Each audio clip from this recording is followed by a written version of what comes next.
شروع اللہ کا نام لے کر جو بڑا مہربان نہایت رحم والا ہے۔ نون، قلم کی اور جو کچھ لکھنے والے لکھتے ہیں اس کی قسم کہ اے پیغمبر صلی اللہ علیہ وآلہ وسلم، تم اپنے پروردگار کے فضل سے دیوانے نہیں ہو، اور بے شک تمہارے لیے بے انتہا اجر ہے، اور یقیناً تم اخلاق کے اعلی مرتبے پر ہو۔ سو ان قریب تم بھی دیکھ لو گے اور یہ کافر بھی دیکھ لیں گے کہ تم میں سے کون دیوانہ ہے۔ تحقیق تمہارا پروردگار اس کو بھی خوب جانتا ہے جو اس کے رستے سے بھٹک گیا، اور ان کو بھی خوب جانتا ہے جو سیدھے رستے پر چل رہے ہیں۔ تو تم جھٹلانے والوں کا کہا نہ ماننا۔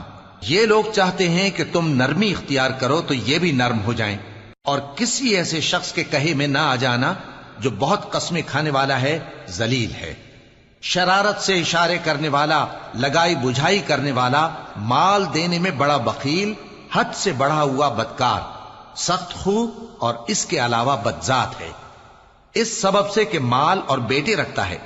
جب اس کو ہماری آیتیں پڑھ کر سنائی جاتی ہیں تو کہتا ہے کہ یہ اگلے لوگوں کے افسانے ہیں، ہم ان قریب اس کی اونچی ناک پر داغ لگائیں گے۔ ہم نے ان لوگوں کی اسی طرح آزمائش کی ہے جس طرح باغ والوں کی آزمائش کی تھی، جب انہوں نے قسمیں کھا کھا کر کہا کہ صبح ہوتے ہوتے ہم اس کا میوہ توڑ لیں گے، اور انشاءاللہ نہ کہا۔ سو وہ ابھی سو ہی رہے تھے کہ تمہارے پروردگار کی طرف سے راتوں رات اس پر ایک آفت پھر گئی، تو وہ ایسا ہو گیا جیسے کٹی ہوئی کھیتی۔ پھر جب صبح ہوئی تو وہ لوگ ایک دوسرے کو پکارنے لگے کہ اگر تم کو کاٹنا ہے تو اپنی کھیتی پر سویرے ہی جا پہنچو۔ سو وہ چل پڑے اور آپس میں چپکے کہتے جاتے تھے کہ آج وہاں تمہارے پاس کوئی فقیر نہ آنے پائے، اور کوشش کے ساتھ سویرے ہی جا پہنچے، گویا پیداوار پر قادر ہیں۔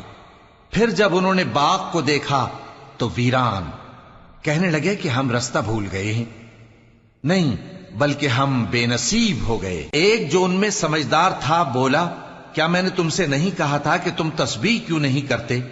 دوسرے کہنے لگے کہ ہمارا پروردگار پاک ہے، بے شک ہم ہی قصوروار تھے۔ پھر لگے ایک دوسرے کی طرف رخ کر کے ملامت کرنے، کہنے لگے ہائے شامت، ہم ہی حد سے بڑھ گئے تھے، امید ہے کہ ہمارا پروردگار اس کے بدلے میں ہمیں اس سے بہتر باغ عنایت کرے، ہم اپنے پروردگار کی طرف رجوع کرتے ہیں۔ دیکھو عذاب یوں ہوتا ہے، اور آخرت کا عذاب سب سے بڑھ کر ہوگا، کاش یہ لوگ جانتے ہوتے۔ پرہیزگاروں کے لیے ان کے پروردگار کے ہاں نعمت کے باغ ہیں۔ کیا ہم فرما برداروں کو نافرمانوں کی طرح نعمتوں سے محروم کر دیں گے؟ تمہیں کیا ہو گیا ہے؟ کیسی تجویزیں کرتے ہو؟ کیا تمہارے پاس کوئی کتاب ہے جس میں یہ بات پڑھتے ہو کہ جو چیز تم پسند کرو گے وہ تم کو ضرور ملے گی؟ یا تم نے ہم سے قسمیں لے رکھی ہیں جو قیامت کے دن تک چلی جائیں گی کہ جو کچھ تم طے کر لو گے وہ تمہارا ہوگا؟ ان سے پوچھو کہ ان میں سے کون اس کا ذمہ لیتا ہے؟ کیا اس قول میں ان کے کچھ شریک ہیں؟ اگر یہ سچے ہیں تو اپنے شریکوں کو لے آئیں۔ جس دن پنڈلی سے کپڑا اٹھا دیا جائے گا اور کفار سجدے کے لیے بلائے جائیں گے، پھر وہ سجدہ نہ کر سکیں گے، ان کی آنکھیں جھکی ہوئی ہوں گی اور ان پر ذلت چھا رہی ہوگی، حالانکہ پہلے اس وقت سجدے کے لیے بلائے جاتے تھے جبکہ وہ صحیح و سالم تھے۔ سو مجھ کو اس کلام کے جھٹلانے والوں سے سمجھ لینے دو، ہم ان کو آہستہ آہستہ ایسے طریق سے پکڑیں گے کہ ان کو خبر بھی نہ ہوگی، اور میں ان کو مہلت دیے جاتا ہوں، میرا داؤں بڑا مضبوط ہے۔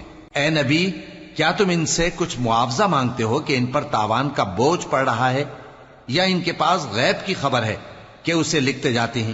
سو اپنے پروردگار کے فیصلے کا انتظار کیے رہو، اور مچھلی کا لقمہ ہونے والے یونس کی طرح نہ ہونا کہ انہوں نے اپنے رب کو پکارا جبکہ وہ دل ہی دل میں گھٹ رہے تھے۔ اگر ان کے پروردگار کی مہربانی ان کو نہ سنبھال لیتی تو وہ چٹیل میدان میں ڈال دیے جاتے مذموم حالت میں۔ پھر ان کے پروردگار نے ان کو برگزیدہ کر کے نیکوکاروں میں شامل کر لیا۔ اور کافر جب یہ نصیحت کی کتاب سنتے ہیں تو یوں لگتے ہیں کہ تم کو اپنی نگاہوں سے پھسلا دیں گے، اور کہتے ہیں کہ یہ تو دیوانہ ہے۔ اور لوگوں، یہ قرآن تمام جہانوں کے لیے نصیحت ہے۔